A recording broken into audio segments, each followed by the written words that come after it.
perkembangan zaman ini kan selalu ada hal-hal baru, istilah-istilah baru yang membuat kita jadi tahu. Tapi yang mengerikan adalah kita hidup dengan menggunakan istilah itu gitu. Jadi cukup kita tahu saat ini yang 2-3 bulan terakhir ini sekarang lagi tren istilah cancel culture gitu.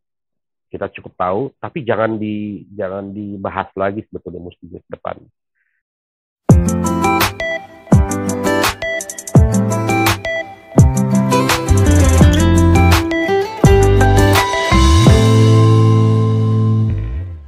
Ya, salam saudara, kita berjumpa lagi dalam program Redemption Issues. Kita membahas isu-isu yang ada dalam terang firman Tuhan. Dan kami senang kalau saudara bisa memberikan komen, like, dan subscribe. Dan biar ini saudara bisa share juga kepada teman-teman yang lain untuk bisa memberkati mereka. Kalau saudara diberkati, biar saudara bisa men-share kepada orang lain. Dan saat ini kita sama-sama lagi dengan Pak Richard Buntario. Salam Pak Richard. Shalom, apa kabar? Baik, sehat selalu Pak Richard ya. Sehat selalu. Nah, kita ingin bahas tentang cancel culture ini Pak. Ya. Istilah lagi tren sekarang. Iya, istilah lagi tren ini. Dan ini memang di dunia artis, dunia yang saat ini yang lagi hangat ini kan Johnny Depp. Jadi dia karena ada masalah KDRT sehingga jadi cut oleh Hollywood, jadi dia nggak dipakai lagi.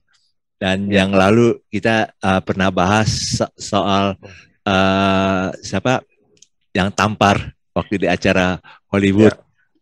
Itu kan langsung mengalami Will Smith. Jadi itu kan cancel culture. Jadi ada semacam penghakiman atau penilaian, wah ini nggak bagus, langsung ditinggalkan.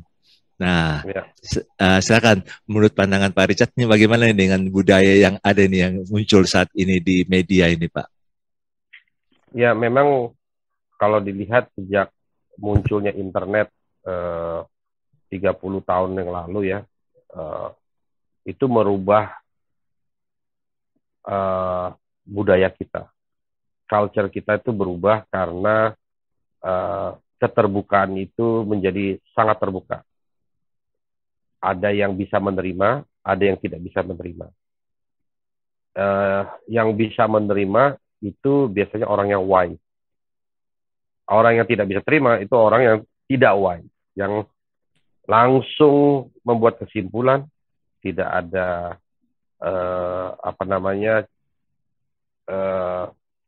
cek and recheck dulu akan beritanya, dan akhirnya membuat kesimpulan langsung memberi penilaian.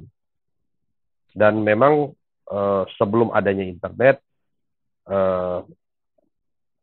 penghakiman secara massal itu udah terjadi sejak zaman ratusan tahun yang lalu lah. Ya, bahkan kita bisa melihat nanti mungkin Pak Pendeta Andi bisa share bagaimana budaya merajam orang di dalam Alkitab. Itu adalah hal yang biasa terjadi di Timur Tengah. Itu adalah karena salah satu orang ngomong dan tidak dibela atau tidak dijelaskan dulu, omongan itu dicerna langsung menghasut, memprovokasi yang lain untuk ikut menghakimi. Dan itu sudah dari zaman dulu lah. Kita manusia memang begitu. Begitu adanya internet muncul 30 tahun yang lalu, diperparah lagi, lebih parah lagi. Jadi sekarang menurut saya, pengertian saya cancel culture itu adalah suatu aksi gerakan yang dilakukan oleh para netizen dengan menghakimi apa yang dia baru dengar dan baru dia lihat tanpa dia cek dan recheck dulu. Tidak mau mendengar sisi, kan mestinya harus bisa melihat dari dua sisi koin ya, tidak di satu sisi saja. Tapi kebanyakan orang itu hanya melihat dari satu sisi saja. Dan cancel culture ini adalah tren bahasa, istilah tren aja. Tapi kalau pengertian saya sih, cancel culture itu adalah penghakiman massal aja. yang sekarang sudah menjadi tren di dunia netizen. Ya. Jadi menurut saya sih memang kita sebagai anak Tuhan jangan menjadi bagian daripada masa tersebut. Jangan jadi bagian dari si penghakiman itu. Karena itu semua bukan tugas kita untuk menghakimi seseorang. Betul. Itu semua adalah tugas daripada Tuhan Yesus. Tugas kita adalah menciptakan damai, ya, mempromosikan damai, menjaga kedamaian. Nah, kalau sudah punya pemahaman dan pengertian itu, wisdom itu sudah ada, ya kita tidak harus ambil bagian dalam menghakimi Johnny Depp atau Amber Heard yang mantan istrinya yang sekarang jadi kasus rame gitu. Atau siapapun yang ada di dunia internet di Indonesia, di sosial media Indonesia. Jadi saya juga bersyukur bahwa Tuhan memberikan wisdom kepada pemerintah sehingga orang-orang DPR juga menyusun undang-undang ITE yang sangat-sangat membantu untuk meredam, sangat-sangat membantu untuk mempromosikan perdamaian. Karena kalau tidak ada undang-undang ITE, itu orang akan sembarangan bicara. Fitnah itu menjadi hal yang sangat-sangat lumrah dan biasa, dan tiap detik akan muncul fitnah-fitnah baru di dalam sosmed kita. Akibatnya apa? Chaos bangsa ini. Betul. Akibatnya apa? Kacau negara ini. Ya, dan tatanan dunia akan berubah total menjadi musuh. Sekarang aja di Amerika kita baru saja dengar bahwa ada seseorang menyerang sebuah supermarket di Amerika, 10 mati dan 2 luka. Ya, ditembakin aja begitu. Ditanya di New York kenapa? itu. Di New York, di Buffalo. Ditanya kenapa? Ya hate crime. Hate kan benci. Crime itu adalah kriminal. Lalu selang 1 hari orang Cina ke Tionghoa keturunan orang Amerika keturunan Tionghoa menyerang gereja Taiwan, membunuh 1 orang dan melukai yang lain. Melakukan hal yang sama, menembaki di dalam gereja. Nah, itu ditanya kenapa? Hate crime juga. Iya. Nah, saya percaya dan saya yakini bahwa hate crime itu adalah hasil dari apa yang dia serap, dari apa yang dia lihat dari internet. Iya, betul. Jadi dibilang, oke, kita benci si orang warna ini, kita benci orang yang agamanya ini, kita benci semua ini. Nah, akibatnya apa? Ya, hate crime itu lama-lama bertumbuh dan pada saatnya ada manusia yang tidak bisa menahan lagi kebenciannya, ya dia seperti ibarat gunung meletus. Itu yang terjadi. Pembunuhan massal terjadi hampir tiap hari di Amerika. Sangat sedih sekali. Nah, saya puji syukur kita berada di negara yang relatif masih terkontrol lah. Saya terima kasih banget dengan DPR dan pemerintah dan Polri, TNI yang benar-benar bekerja keras untuk bagaimana menjaga kedamaian. Dan perangkat undang-undangnya sudah ada, undang-undang ITE, ya, sudah jelas bahwa kita tidak bisa tidak bisa mempromosikan hal-hal yang memecah belah bangsa, hal-hal yang membingungkan masyarakat sehingga masyarakat beropini berbeda. Dan saya saya pernah tinggal di Amerika ya hampir 8 tahun lah, dan saya melihat dulu masih aman, walaupun ada sedikit bom kayak bom di Oklahoma City tempat dekat sekolah ya, dia meledakin satu gedung pemerintahan situ. Tapi sejak separah sekarang parah banget. Sejak internet masuk ke dunia 30 tahun lalu, sekarang orang gampang terprovokasi. Ya. Itu yang saya mengerikan sekali. Dan cancel culture ini adalah istilah baru saja, term baru, istilah baru. Padahal metode pemahamannya sih sama aja. penghakiman massal oleh netizen yang menurut saya kalau tidak dikelola dihadapi dengan serius, dicari jalan solusinya, ini akan bahaya sekali, Pak. Ya. Bahaya sekali. Ini akan mengakhiri dunia ini cepat gitu. Sekarang kita sudah deg-degan nih Pak dengan Rusia dengan Ukraina. Oh ya, iya betul.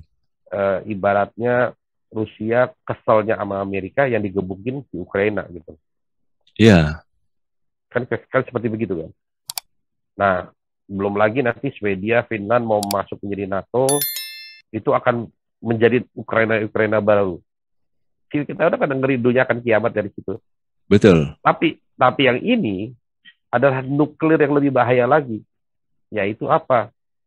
Menghakimi, memfitnah, memprovokasi, mengadu domba, itu yang nuklir yang paling bahaya menurut saya. Iya, betul. Jadi kita sebagai seperti Pak Andi sebagai hamba Tuhan dan juga hamba-hamba Tuhan lain, saya anjurkan untuk manfaatkan mimbar sebagai tempat di mana kita mempromosikan kedamaian. Ya. Tapi diawali dengan pendidikan bagaimana menjadi orang yang wise, orang yang bijaksana, orang yang bisa bisa menilai apa yang baik dan tidak baik. Iya, betul. Bagaimana orang kalau itu ada pendidikan dari awal, ya mungkin beda ya. Mungkin Hawa tidak akan tergoda dengan makan apelnya di Taman Eden. Tapi memang pada saat itu ya they were not wise enough to face the temptation gitu. Nah sekarang ini saya agak ngeri melihat bagaimana banyak anak-anak muda yang generasi baru bermuncul. Begitu mereka masuk ke sosial media, mereka tidak bisa menerima berita-berita yang begini dikit, begini gitu, langsung make a judgment. Nggak bener nih si orang nih. Nanti jadi omongan. Itu kayak virus tuh Pak. Lebih parah dari COVID-19. Virusnya menyebarnya cepat sekali dalam hitungan 0,000 detik tuh Pak. Tiba-tiba rame. Iya, betul. Nah, ini yang saya harap gereja-gereja bisa menyikapi ini untuk melakukan sesuatu, mengedukasi jemaatnya untuk bisa bagaimana menghadapi social media. Karena dengan cara itulah cancel culture ini bisa jangan diteruskan. Jangan diterima sebagai bagian daripada budaya. Ya, betul Pak. Gitu Pak. Jadi kalau misalnya dari Bapak, terima kasih untuk paparan Bapak, tapi saya ingin kembali pada Alkitab. Jadi Alkitab ini menjelaskan dulu Pak tentang cancel culture. Ini kita harus tahu nih pemetaannya bagaimana nih. Yang saya ingin angkat yang pertama ini ada 2 contoh, tapi nanti ada 3. 2 contoh dulu. Yang pertama ini tentang waktu Ahab mau minta kebun anggur Nabot. Dia ingin punya kebun anggur itu yang Nabot punya, yang ada di sebelah istananya. Dan dia nggak bisa, karena itu punya Nabot. Waktu dia ngambek, waktu dia Ahab ini langsung, dia ngambek, dia nggak mau makan. Akhirnya Isabel yang ambil alih. Lu tenang aja lah, lu tidur aja, nanti sebentar lagi pasti milik lu deh. Itu Isabel bilang. Dia atur. Sehingga dia atur ada orang-orang Dursila yang dia suap, yang dia kendalikan untuk menuduh Nabot itu sedang menghujat Tuhan. Dalam waktu pertemuan umat Tuhan di Samaria pada saat itu. Dan akhirnya semua orang langsung juga menuduh Nabot itu melakukan sesuatu yang menghujat Tuhan. Sehingga Nabot itu akhirnya dilempar batu dan mati. Itu cancel culture. Jadi kalau dari sini gambarannya, sebenarnya cancel culture itu karena ada seseorang yang digerakkan iblis untuk mempengaruhi, karena kedagingannya, untuk mempengaruhi banyak massa, untuk mendukung dia, mendukung keinginan daging dia. Ya. Itu yang kita memang, ya saya setuju dengan tadi Pak Richard bilang, kita mesti wise, kita mesti ngerti ini. Jangan kita turut menghakimi, kita harus wise untuk melihat dulu nih, sebenarnya apa sih masalahnya. Jadi kalau ada sesuatu yang lagi hangat, lagi happening di media, sosial media, kita harus lihat dulu nih, ini kemana nih, apa sih sebenarnya yang terjadi, siapa nih di balik ini, pemetaannya kita mesti baca dulu. Jadi istilahnya kita mesti bisa baca berita di balik berita. Ya, betul. Nah, jadi ini mesti hati-hati. Contoh yang kedua yang ada di Perjanjian Baru, yaitu yang seorang perempuan yang kedapatan berzina. Dibawalah orang-orang Farisi ini kepada Tuhan Yesus di Yohanes 8 itu. Dan langsung mereka pojokkan Tuhan Yesus. Guru, menurut hukum Musa, perempuan ini harus dilempar batu.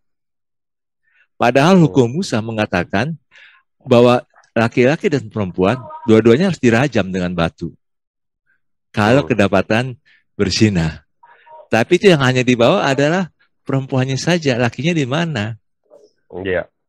Nah, waktu Tuhan Yesus dipojokkan sedemikian rupa, kalau katakan harus dirajam, berarti hukum kasih yang Yesus ajarkan itu udah menyimpang.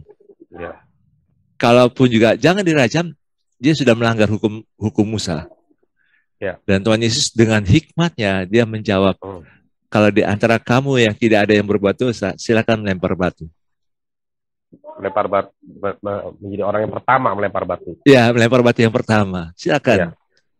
Kalau ada yang tidak berdosa, silakan. Dan akhirnya mereka masing-masing karena tahu bahwa mereka juga orang berdosa, mereka batunya dilepaskan dan mereka pergi tinggalkan perempuan itu seorang diri. Nah, ini yang kita belajar. Cancel culture itu ada satu kegerakan roh jahat ini yang menggerakkan massa untuk membuat penghakiman. Iya, betul. Dan massa ini tidak tahu masalahnya apa sebenarnya. Iya. Dan contoh yang ketiga dalam Alkitab yang sangat menyedihkan dan memang itu harus terjadi. Ya. Sang juru selamat kita mengalami penghakiman karena dianggap menghujat agama oleh tokoh-tokoh agama, mempengaruhi massa untuk menyalibkan Yesus. Ya. Sang pencipta juga, sebagai sang pencipta dia harus mengalami penghakiman. Karena oleh massa yang tidak tahu sebenarnya masalahnya apa. Tapi dipengaruhi oleh tokoh-tokoh agama untuk menghakimi. Untuk menyalibkan Yesus, Tuhan dan Juru Selamat itu. Nah ini yang memang cancel culture itu semacam ada satu kegerakan roh jahat yang menggerakkan massa itu untuk membuat penghakiman, menghajar seseorang atau sekelompok orang. Dan ini saya lihat sih Pak, kalau penyebaran kebencian itu menyebabkan satu komunitas itu seperti apa ya Pak ya? Sepertinya mengalami kemunduran yang luar biasa. Ya seperti yang kita lihat lah, kayak di Amerika ada yang tadi Bapak jelaskan itu pembunuhan karena hate kriminal. Jadi artinya crime. Jadi artinya ini kebencian ini membuat orang itu energinya dibuang untuk menyalurkan kebenciannya. Iya. Bukan bagaimana membangun komunitas, membangun massa, membangun pada waktunya komunitas-komunitas yang ada ini. Ini yang memang akhirnya membuat kemunduran yang luar biasa. Bukankah Tuhan Yesus juga bilang dalam Matius 5 itu, berbahagialah engkau yang membawa damai, karena engkau akan disebut anak-anak Allah. Jadi yang tadi Pak Richard bilang itu memang kita harus bawa damai, bukan harus bawa kebencian, menyebarkan kebencian. Karena kebencian itu membuat Tuhan itu nggak hadir, kerajaan Allah itu nggak hadir di tempat itu. Jadi orang-orang yang umat Tuhan ini harus jangan mesti bijak ini dalam memberikan komentar-komentar di media sosial. Jangan komentar-komentar yang menjatuhkan atau menghakimi. Tapi lebih kita membuat komentar-komentar yang membangun, yang menegur, yang menasihati.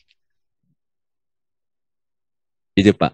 Bagaimana menurut Pak Richard? Silakan Pak Richard. Ya, saya sangat ingin masyarakat jemaat diinformasikan bahwa istilah cancel culture ini jangan menjadi tren baru, jangan menjadi istilah baru yang bahkan saya menolak menjadi bagian daripada budaya kita. Gitu. Kan perkembangan zaman ini kan selalu ada hal-hal baru, istilah-istilah baru yang membuat kita jadi tahu, tapi yang mengerikan adalah kita hidup dengan menggunakan istilah itu gitu. Jadi cukup kita tahu saat ini yang 2-3 bulan terakhir ini sekarang lagi tren istilah cancel culture gitu. Kita cukup tahu, tapi jangan dibahas lagi sebetulnya mesti ke depan. Jangan menjadi tren, jangan menjadi gaya hidup, jangan menjadi bagian daripada hidup itu. Karena bersama-sama kan di awal cancel culture itu kan tadinya diawali dengan beberapa channel-channel social media memberikan komen, memberikan platform untuk masyarakat bisa merespon gitu. Jadi kalau ada orang posting sesuatu, di bawahnya kan ada komen-komennya. Orang bisa memberikan komen good or bad. Nah, kalau kebanyakan good, nanti ada yang nge-bad, ntar yang ngasih komentar bad itu di-spam. Nanti yang good, kebanyakan yang kasih komennya bad, nanti yang bad ini menyerang si good ini. Jadi sebetulnya komen-komen yang ada di social media itu sudah ajang pertempuran, ajang bibit-bibit awalnya hate crime itu dari situ. Iya. Ya kan, kalau misalnya contoh kalau ada kita melihat Will Smith gitu, terus saya komen, Pak Andi komen juga, dan saya melihat Pak Andi kan ngomong gitu, saya serang balik. Jadi kita serang-serangan gitu. Kalau itu dipupuk dan dibiarkan, dan itu grow di dalam kita, itu kita memelihara satu virus baru namanya kebencian. Iya. Kenapa? Karena saya merasa Pak Andi mempermalukan saya di sosial media. Orang kan jadi nanti masuk ke halaman saya dan melihat siapa sih Richard, kenapa sih si Andi benci banget sama dia. Iya. Jadi akhirnya orang melihat saya dan mencap saya bahwa orangnya ini nggak benar nih si Richard nih. Padahal saya maksudnya baik. Nah, karena saya merasa reputasi saya dirusak oleh Pak Andi, saya akan menaruh dendam terus sama Pak Andi.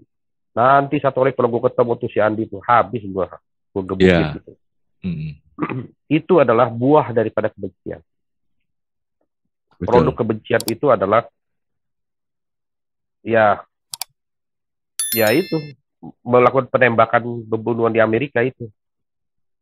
Kenapa? Karena ya pengaruh daripada sosial media itu yang kita membiarkan, kita mungkin ya, saya lihat si pembunuh yang di Buffalo di New York, anak muda 19 tahun yang mukanya alim banget gitu. Saya yakin dia hanya menjadi penonton di dalam suatu pembahasan di sosial media. Dari penonton lama-lama dia ikut memberi komen. Nah, komen-komen dia akhirnya terpengaruh dengan komen-komen yang tidak baik. Akhirnya dia ikut hanyut ke dalam satu arus yang tidak benar. Pemikiran, pemahaman yang radikal.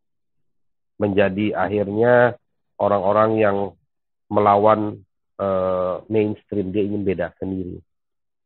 Karena dia tidak didapat perhatian, dia tidak dapat dia tidak dapat dukungan, ya udahlah gua ambil tindakan sendiri aja deh. Iya, betul. Dan itulah produk daripada kebencian. Karena saya tidak didengar, saya tidak direspek. Dan ini yang saya harap di Indonesia itu jangan berkelanjutan, berketerusan lah. Bahwa penghakiman secara massal di sosial media itu tidak baik. Jangan diladeni. Itu akan memecah belah bangsa, Pak. Itu yang betul. saya sampaikan. Nah, itu saya setuju, Pak. Jadi kita mesti jaga karena memang Pancasila itu kan menjaga ketuhanan yang Maha Esa. Terus juga ada Persatuan Indonesia yang ketiga, yang kelima keadilan sosial bagi seluruh rakyat Indonesia. Jadi artinya kita harus mengerti bahwa bangsa ini adalah bangsa yang majemuk. Jangan pikir karena ajaran tertentu yang dianggap paling benar itu yang membuat ini yang paling tepat sehingga bisa menimbulkan kebencian kepada komunitas-komunitas anak-anak bangsa yang lain gitu sih Pak. Nah itu yang kita tidak boleh ada, termasuk di dalam gereja. Dalam gereja sih saya sih melihat gini sih Pak, jangan sampai kita dipengaruhi oleh spirit yang ada dalam media sosial ini, sehingga kita juga bisa menghujat siapa saja. Termasuk, ya minta maaf ini Pak, saya bukan membela orang-orang tertentu, saya juga nggak ada hubungan dengan orang-orang itu, termasuk hamba-hamba Tuhan yang dimaki, yang dikutuk. Karena saya juga sedih, ada komen, ini pendeta goblok, bego. Aduh, saya ini ya, saya nggak ada hubungan dengan hamba Tuhan itu. Tapi bagi saya, janganlah komentar kayak gitulah. Ya, benar. Itu berarti nggak perlu gitu lah. Kalau nggak setuju, ya sudah, saya nggak setuju. Saya doakan aja lah orang itu supaya bertobat. Karena kalau kita kasih komentar sampai mengutuk hamba Tuhan, nanti yang menjadi masalah itu dengan Tuhan sendiri loh kita ini. Karena bagaimanapun juga, biar itu urusan dia dengan Tuhan gitulah. Jangan sampai Tuhan itu urusan dengan kita karena mengutuk hamba Tuhan gitulah. Saya bukan membela hamba Tuhan. Tapi kalau hamba Tuhan itu salah, ya saya bilang kan salah. Tapi saya nggak boleh sampai mengutuk gitulah. Nah itu saya harus jaga di situ. Makanya kita sebagai anak-anak Tuhan yang memang diterangi oleh firman Tuhan, kita mesti wise yang tadi Bapak bilang. Kita mesti wise, kita mesti lihat ini. Kita bisa baca berita di balik berita ini, apa sih maksudnya nih? Kemana nih arahnya nih? Nah kita mesti tahu, wah ini permainannya apa nih? Permainan caturnya kemana ini? Dan kita mesti tahu, oh ya ini kita mesti, oh baiknya kita jangan dulu dah, jangan kasih komentar dulu. Kita tunggu nih, apa sih ujungnya kemana nih? Kita mesti tahu dulu langkah-langkahnya. Sehingga kita harus minta hikmat dari Tuhan. Tuhan, ini apa sih sebenarnya yang terjadi? Ini Tuhan sedang bawa apa nih? Terjadi apa nih? Tapi kalau hamba Tuhan ini misalnya sudah mulai menyimpang ke kiri atau ke kanan, kita doakan aja hamba Tuhan itu. Kita doakan aja hamba Tuhan itu. Tapi karena kita harus jaga orang-orang hamba Tuhan yang Tuhan pakai pada masa kini, supaya Tuhan tetap bekerja di Indonesia ini. Nah, itu yang saya lihat sehingga kita tidak masuk ke cancel culture. Jadi kita jangan terjebak di situ. Karena ada spirit-spirit tertentu yang bisa membuat kekacauan dalam dunia gereja di Indonesia ini. Itu sih Pak yang saya lihat ini Pak. Nah, jadi makanya cancel culture ini kita mesti kita buang ini. Jangan kita biarkan kebencian itu meracuni pikiran kita dan hati kita. Karena itu nanti membuat kita jadi tidak dekat dengan Tuhan. Kita kehilangan sejahtera, kita kehilangan hadirat Tuhan. Akhirnya kita juga kehilangan arah dalam hidup kita ini. Nah, mungkin ada closing statement dari Pak Richard tentang cancel culture ini, Pak. Yang saya ingin sampaikan kepada penonton adalah kita sebagai hamba Tuhan, sebagai anak-anak Tuhan, punya kewajiban untuk bisa mempromosikan kedamaian. Karena Tuhan Yesus adalah Tuhan yang damai. Dalam mempromosikan itu, kita harus mengedukasi orang-orang dekat kita. Kita mulai dari orang-orang dekat kita di rumah. Nggak usah keluar, nggak usah di gereja, nggak usah di kantor, di sekolah. Di rumah kita aja dulu.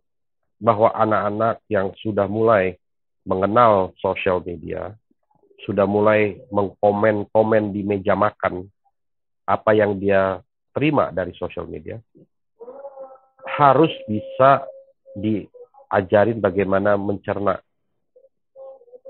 menerima apa yang baik dan menolak apa yang tidak baik. Itu satu. Yang kedua adalah bagaimana dia harus bisa mengerti bahwa tidak boleh menyebarluaskan komennya dia yang tidak baik, yang memecah belah persatuan, yang mengadu domba. Iya. Jadi itu tanggung jawab kita sebagai orang tua. Kalau tidak kita ajarkan anak-anak kita untuk bisa mengontrol penggunaan sosial media, akhirnya akan menjadi bahaya sekali buat rumah tangga kita. Betul. Saya ingat ada satu anak di Singapura yang orang tuanya tidak bisa kontrol. Anak ini anak yang sangat pemarah, anak yang radikal jadinya. Ada Singapura loh, Pak. Bukan negara yang kayak negara Timur Tengah yang berbahaya. Ini Singapura. Tapi anak ini bisa menggoncang satu negara, Pak. Dengan komen anak dia dari umur 13-14 tahun gitu. Oh ya? Yes. Dan akhirnya dia dihukum masuk penjara karena juvenile anak-anak karena komennya dia yang memprovokasi dan untung cepatnya ditindak oleh pemerintah kita.